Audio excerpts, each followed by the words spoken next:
గౌరవనీయులు మన ప్రీతమ ముఖ్యమంత్రి శ్రీ రేవంత్ రెడ్డి గారికి, అలాగే మంత్రివర్యులు టూరిజం మినిస్టర్ జూపల్లి కృష్ణారావు గారికి, ఇతర శాసనసభ్యులకు, ఎంపీ పార్లమెంట్ సభ్యులకు, మా సీఎం రమేష్ గారికి, ఇతర ఆహ్వానితులకు, నాయకులకు, మీడియా మిత్రులకు, ఇక్కడ విచ్చేసినటువంటి ఆహ్వానితులకు, అలాగే ఇక్కడ పనిచేస్తున్నటువంటి కార్మికులకు, ప్రతి ఒక్కరికి నా హృదయపూర్వక నమస్కారాలు. ఈ ప్లేసు మీ అందరికంటే నాకు ముందు తెలుసు. 2000 సంవత్సరంలో రామ్దేవ్ ఇది ప్రారంభించినప్పుడు ఇక్కడ కొన్ని మొక్కలు పాంప్లెట్ వేసి మా ఇంటికి తీసుకొచ్చి, మీరు ఇల్లు కడుతున్నారు, ఏదైనా ఉపయోగపడుతుంది చూడండి అంటే వెంటనే ఎంత ముచ్చరేసిందంటే, ఎప్పుడో విదేశాలకు వెళ్ళినప్పుడు ఇలాంటి మొక్కలు, ఇలాంటి కళాకృతులు, ఇలాంటి అద్భుతమైనటువంటి సజీవ శిల్పాలు, జీవం ఉన్నటువంటి ఇలాంటివి చూస్తుంటే ఇలాంటివి మనం తీసుకెళ్ళిపోతే బాగున్నాయి, వాడ షిప్లో తీసుకెళ్తే బాగుండే అని అంత టెంప్ట్ అయ్యేవాడిని. అలాంటిది ఇక్కడ హైదరాబాదులో ఈ శివారుల్లో ఒకటి లభిస్తుందంటే కనుక చాలా ఆనందంగా ఉంటుంది. రామ్దేవ్ ఫస్ట్ ఆఫ్ ఆల్ నేను కూర్చున్న చోట బయట కనపడకుండా నాకు ఏదైనా ఫెన్సింగ్ లాగా ఉండాలి, అలాంటి గుబురుగా ఉండకూడదు అంటే అక్కడ చక్కగా కొమ్మల్ని ఒక ఫెన్సింగ్ లాగా అల్లి పైన మాత్రం గ్రీన్ ఉండేలాగా పెద్ద స్క్రీన్ చేశాడు. అది ఇప్పుడు చూస్తుంటే కనుక ఎంత బాగుంటుందంటే బయట నుంచి చూసేవాళ్ళకి నేను జైల్లో ఉన్నట్టు ఉంటుంది, అన్ని కటకటాల్లాగా ఉంటుంది. అది అద్భుతమైన కళాఖండంగా నేను ఫీల్ అవుతుంటాను. అట్లాగే చాలా అద్భుతమైన చెట్లు కొన్ని మా ఇంట్లోనే పెట్టుకున్నాను. ఇవి ఎప్పుడో 2002లో 2003లోనో మా ఇంట్లో పెట్టుకున్నాను. అప్పటి నుంచి నాకు అంత ప్యాషన్. ఆ తర్వాత ప్రతి క్షణం ఈయన ఎదుగుదలను చూస్తూ వచ్చాను. ఎక్కడ నాకు ఈయన రామ్దేవ్ ఒక వ్యాపారవేత్తలా కనబడ్డాడు, ఒక కళాకారుల్లా కనబడతాడు. అందుకే నా మనసుకి అత్యంత దగ్గరగా అయ్యాడు. ఆ తర్వాత ఏదైనా వస్తే కనుక చూస్తారా మొక్కలు అంటే, ఇదివరకంటే ఏదో వేలల్లోనో లక్షల్లోనూ చెప్పేవాడు, ఇప్పుడు కోట్లలో ఉందంట కదయ్యా.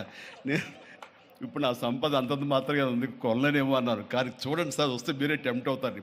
ఇప్పుడు గౌరవ ముఖ్యమంత్రి గారితో పాటు అన్నీ వీక్షిస్తుంటే ఎంత టెంప్టింగ్ ఉందంటే, ఇవన్నీ మన ఇంట్లో పెట్టేసుకుంటే ఎంత బాగుంటుంది అనిపిస్తుంది. అంత అందంగా దీనికి కావాల్సిందని వ్యాపార దృక్పథం కాదు, కళాకారుల హృదయం, కళా హృదయం ఉండాలి.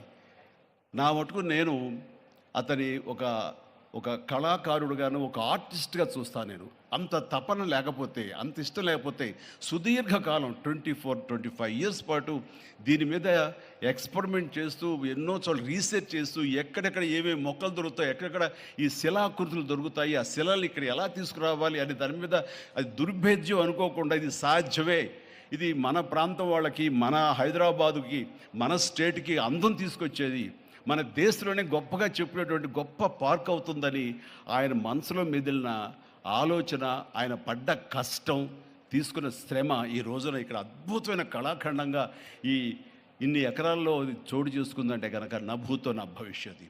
ఎవరైనా సరే అంత డబ్బులుంటే కనుక ఏం వ్యాపారం చేద్దాం, ఇంత స్థలం ఉంది కదా, దీన్ని ఎలా రియల్ ఎస్టేట్ చేద్దాం, దీన్ని ఏదో గవర్నమెంట్ వాళ్ళ మన్నలతో వాళ్ళ పర్మిషన్లతో తీసేసుకుని అక్కడ మనం మల్టీ స్టోరీ పెట్టుకుంటే ఆయన జీవితం కాదు కదా, తరతరాలు కూడా నిలిచిపోతాడు. అలా కాకుండా ఆయన కేవలం ఒక లోపల ప్యాషన్, చిన్నప్పటి నుంచి కాలేజీ రోజులో చదివే దగ్గర నుంచి, ఆర్ట్ కాలేజీలో చదువుతున్న దగ్గర నుంచి కూడా ఆయన మదిలో ఉన్నటువంటి ఆయన బ్రెయిన్ చైల్డ్.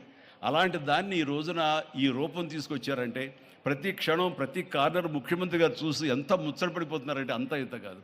ఎలా చేశారు, ఇది ఎలాగొచ్చింది, అది ఎలా వచ్చింది అని అడుగుతున్నారు. నేను కొన్ని అడుగుతున్నాను. అడిగి ఇది షూటింగ్స్కి ఇస్తారా రామ్దేవ్ అని అడిగితే, ఇస్తానండి, కానీ ఫస్ట్ షూటింగ్ మీదైతేనే అన్నాడు. ఇప్పుడు నువ్వు ఆ మాట అన్నావు కదా, ఇప్పుడు కొత్తగా హీరోయిన్ని తీసుకొచ్చి ఆ అమ్మాయితో స్టెప్లు వేయాలంటే ఈ ఎండలో ఎలా ఉంటుందేమో తెలియదు, కానీ ఏదో చలికాలం అయినప్పుడు నెక్స్ట్ చలికాలం అయితే చేస్తానయ్యా అన్నాను. ఈలోగా వర్షాలు పడి ఇవన్నీ ఇంకొంచెం పచ్చగా ఉంటాయండి, 1 or 2 ఇయర్స్ లోపల ఇది అద్భుతంగా ఉంటుంది, కంటికి కనువింపుగా ఉంటుంది చెప్పేసి ఆయన చెప్తుంటే కనుక ఐ కుడ్ ఇమాజిన్. అట్లాగే ఇక్కడ వెడ్డింగ్ ప్లాన్ చేసుకోవచ్చు, వెడ్డింగ్స్ కానీ ఇతర రిసెప్షన్స్ కానివ్వండి, పలు ఈవెంట్స్, అలాగే ఐస్కి సంబంధించినటువంటి ఆ స్కేటింగ్ సంబంధించిన చేయాలని ఇలా ఎన్నెన్నో ప్లాన్స్ ఉన్నాయండి. అవన్నీ కూడా చేయగలడు, ఆ సామర్థ్యం ఉంది.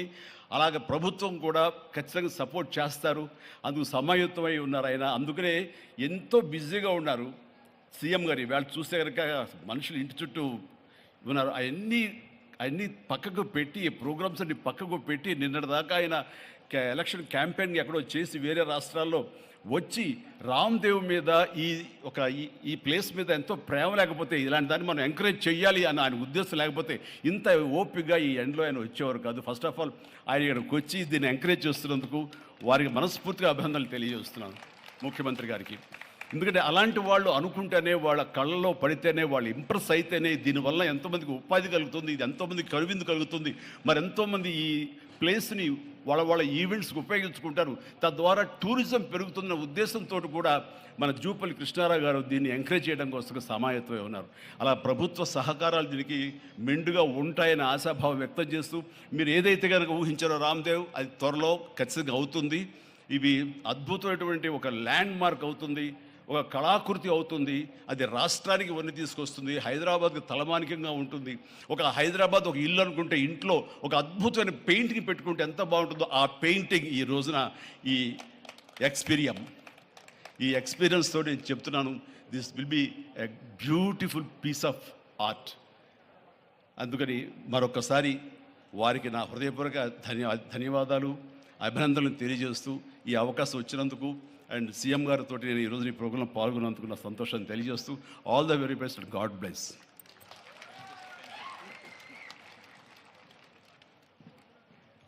ఎక్స్పీరియంలో చిరంజీవి గారు స్టెప్పులు వేసినటువంటి ఆ సాంగ్ మేము త్వరలోనే చూడాలి